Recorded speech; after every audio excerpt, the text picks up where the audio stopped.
So apparently, Nintendo Switch cartridges are machine washable. Let's get into it.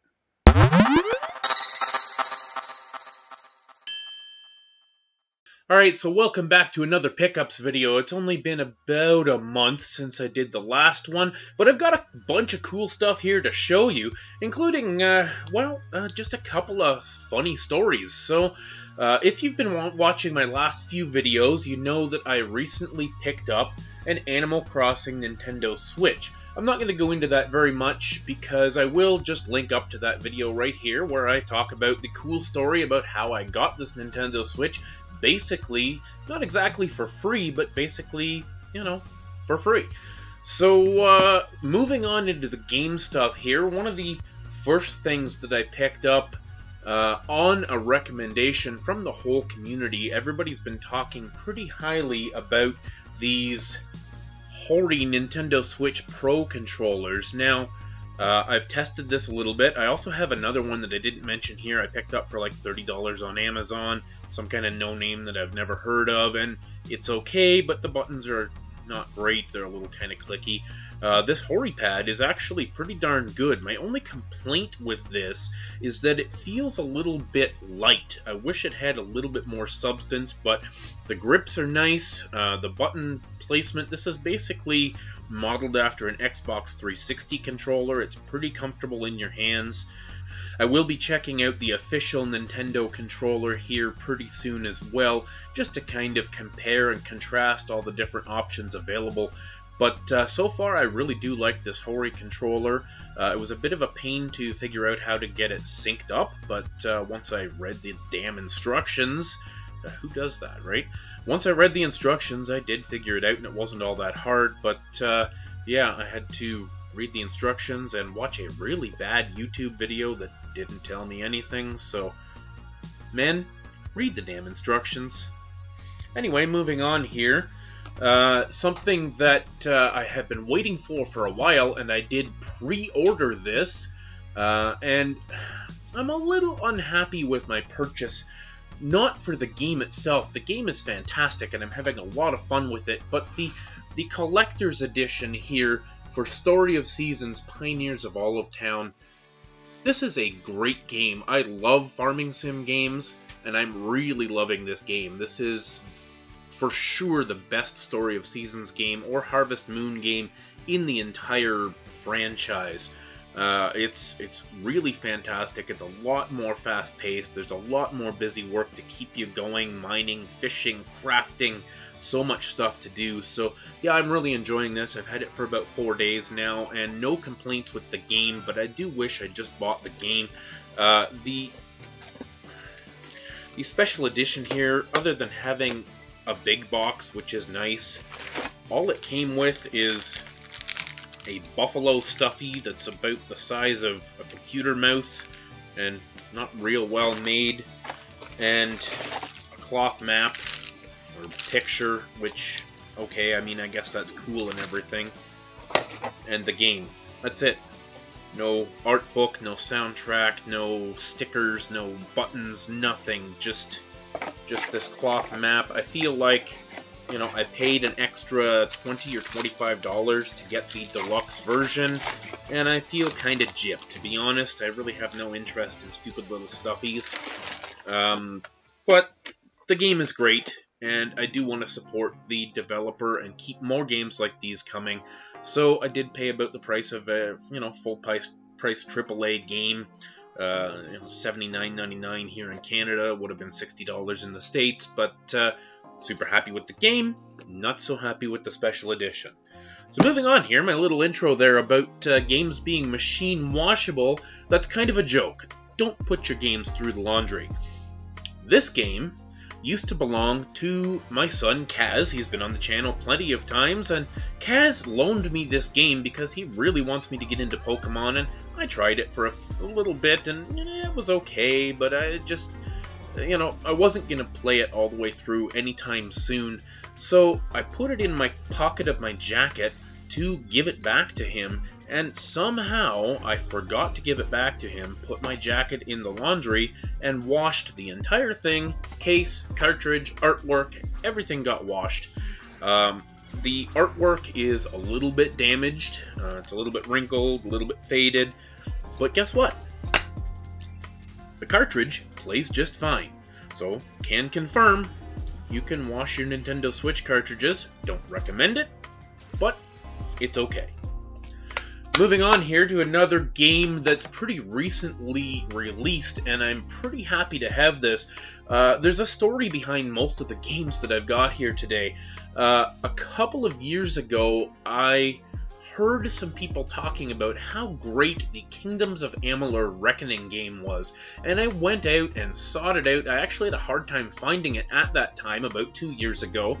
I had to special order it in through a store, a used copy from their warehouse for the Xbox 360, because it was asserted that between the PS3 and the 360 version was better, so I did get my hands on the 360 version and fully intended to play it, and I put it in the machine and I played it for about 45 minutes, and then I never played it again. So, when this released on the Nintendo Switch, seeing as I so much love to play things on my Nintendo Switch, and it was, you know, it's a cheaper game. It was $40 Canadian or 45, something like that. So I figured, you know what, this will give me the motivation to actually play this game.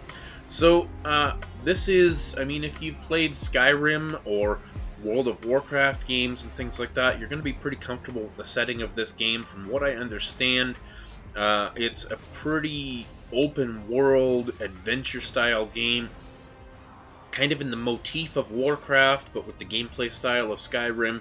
I'm pretty excited to play this, but I do have a ton of stuff in my backlog, so I don't know if I'm going to get around to this in the next little while.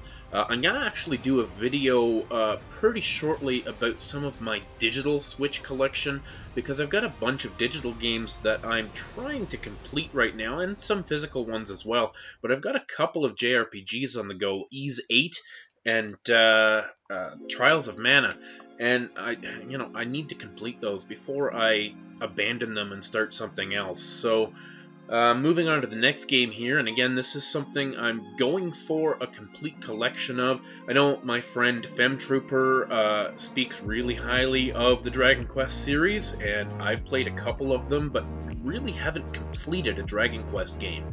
But I'm trying to complete my collection, and here I have Dragon Quest IX on the Nintendo DS.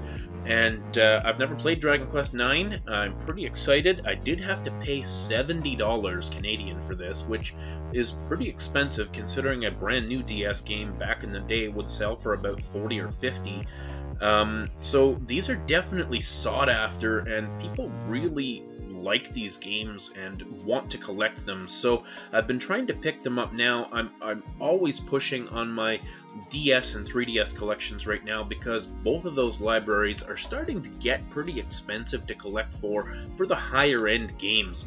Another DS game that I picked up at a thrift store, and I was pretty interested in it. I mean, it's not a huge collectible game, but I always loved Dig Dug back in the arcade, and this is Dig Dug Digging Strike. I'll show it over here, which I picked up at a thrift store for $3, and I did a little digging around, and it's worth $20 or so, give or take, on eBay, so I feel like I kind of scored there, and I really like Dig Dug, so I'm going to check this out and probably enjoy the heck out of it.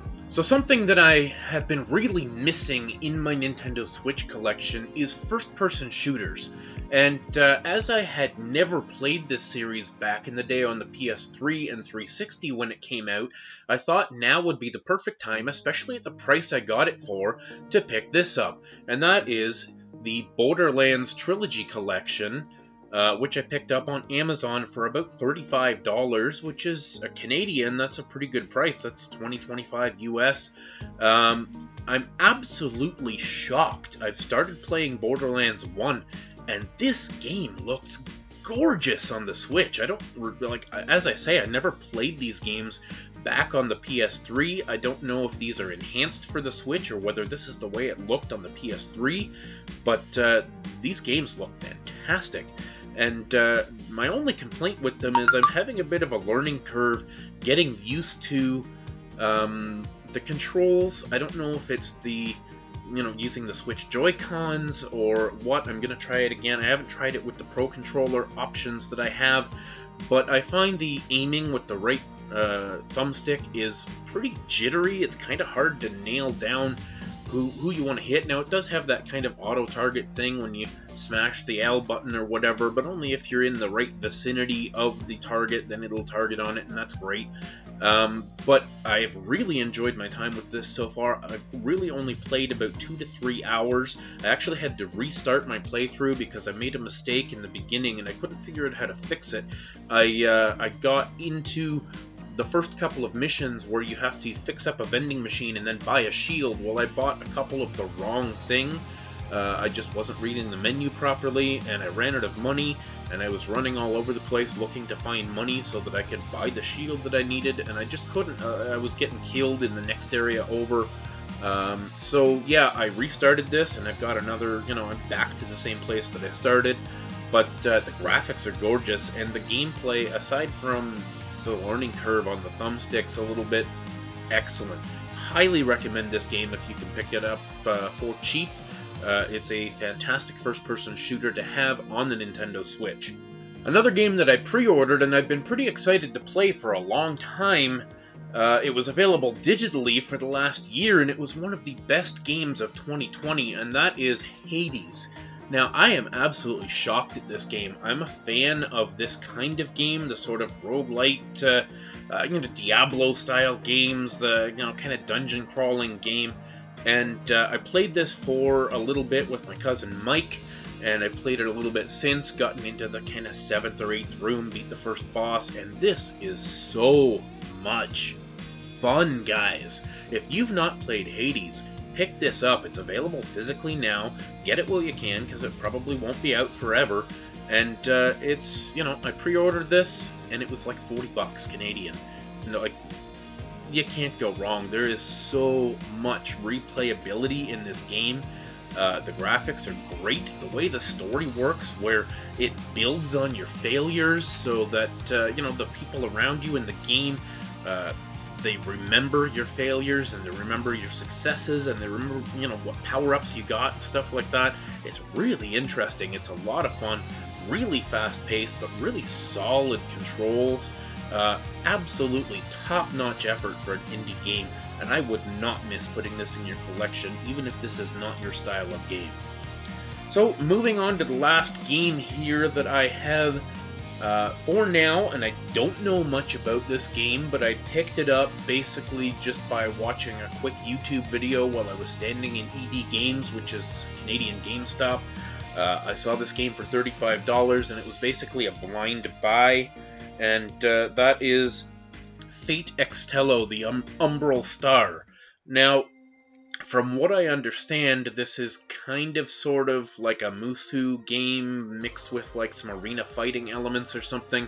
But the graphics looked interesting, the gameplay looked interesting, and I really do like the kind of warrior style games.